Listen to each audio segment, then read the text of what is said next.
I'm Dermot Campbell. I'm the Chief Geologist Scotland of the British Geological Survey, and I'm one of the State of the Environment editors.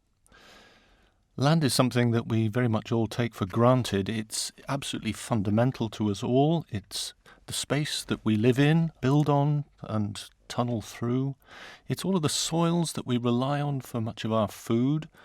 And it also has enormous value in filtering the water that we need to sustain our everyday lives. Everything that surrounds us, the plants, the trees, the wildlife that we all enjoy, need to occupy the same space. So we have to live in harmony with all of the organisms that inhabit our space. We use the land for extracting many of the minerals and resources that we depend on to power our economy, the fuel and the energy which we need to run our cars, vehicles and industry can be extracted from the land, as can the materials as well. We're fundamentally an urban society now. 70% of the Scottish population live in urban areas, and we tend to be obsessed by the urban areas and the problems that occur in and around them. But actually, over 90% of Scotland is rural, and 80% of it is used for some form of agriculture. So really, that's the dominant use of the land and the landscape. There are many uses of the land. Multifunctional is the word that's often used for this. So things can happen at the same time in the same place. Areas for rough grazing, supporting deer and grouse populations, and at the same time extensive use of the land for growing trees. So all of these things are going on effectively simultaneously. We're often unaware of the importance of groundwater. There's a lot of water in the ground, and the soils perform an enormously valuable function of cleaning the water, so that when we extract groundwater, it's often surprisingly clean.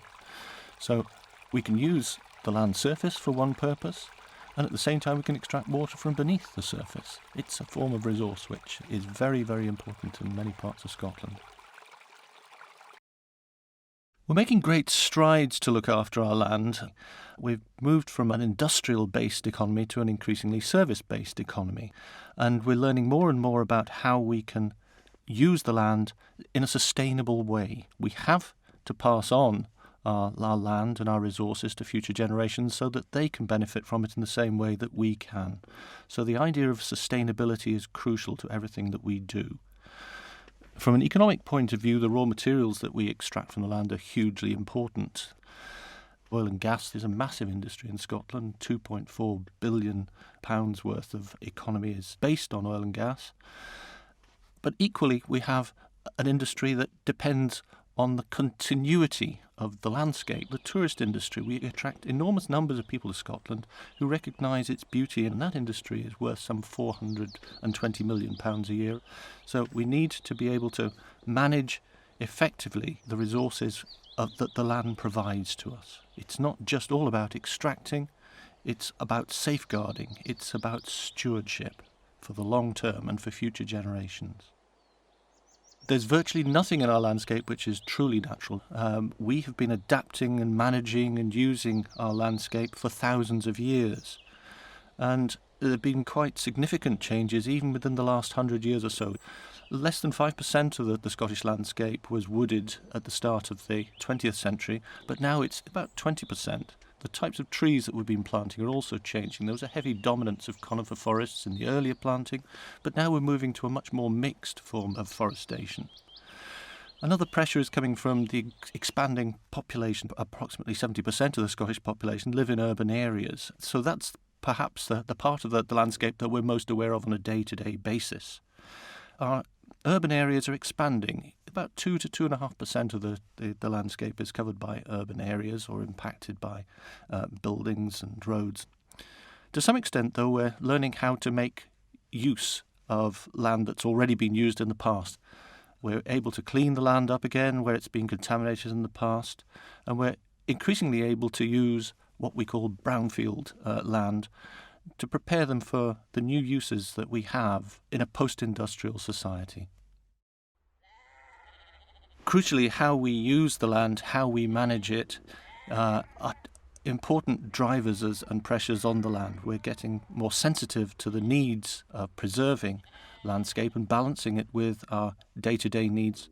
We have to all work in partnership to achieve this, and there are policies and laws in place to support this. Hopefully, we change it mostly positively, but where we have negative impacts on the land, we need to be very careful. We also have to be aware that nature has an effect on the land and the landscape. It's happening almost imperceptibly, slowly on a day-to-day basis. From time to time, it happens on a very rapid basis. For example, when we have very heavy rainfall events, and these are becoming increasingly common. For example, we have to be aware that with increased rainfall, we're more likely to have landslides, and these have an immediate and obvious effect on the landscape.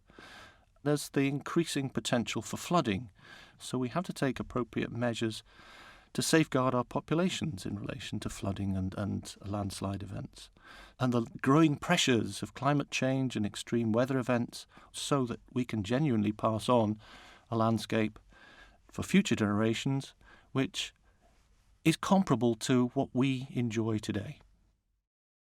One of the most obvious changes which has taken place in the landscape, which we're all aware of, I should imagine, is the increase in development of wind farms. There have been a significant growth in these, and it's approximately a third of the Scottish landscape now that you can see a wind farm from in some form or other, and that is increasing. We're in a process of transition, really, from a traditional fossil fuel-based economy to one where we need to rely increasingly on renewable energy, so we have to accept that some degree of change has to take place, and there will be impacts which some of us would regard as negative.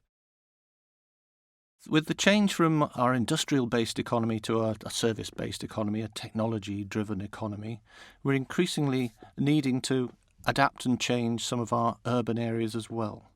There's a need for regeneration in some parts of Scotland, and that's been addressed by the government. They've prioritised particularly areas along the Clyde Valley. The east end of Glasgow is one of those, for example. The Clyde Gateway regeneration area is a massive project. So what we do in an area of regeneration is to assist the process of transformation, prepare the area for reuse, to clean it up, and to find new ways of using it. One of the exciting opportunities which an area like the east end of Glasgow is now starting to recognise is the possibility of extracting heat from the subsurface. The extraction of coal left a legacy of spaces in the subsurface. Now we're starting to identify these old workings are flooded with water, and we can extract heat from these on quite a large scale. This is a very exciting possibility where the use of fossil fuels in the past, the extraction of coal, is now being turned around, and we're looking at sources of renewable energy from the same systems which were created by our forefathers.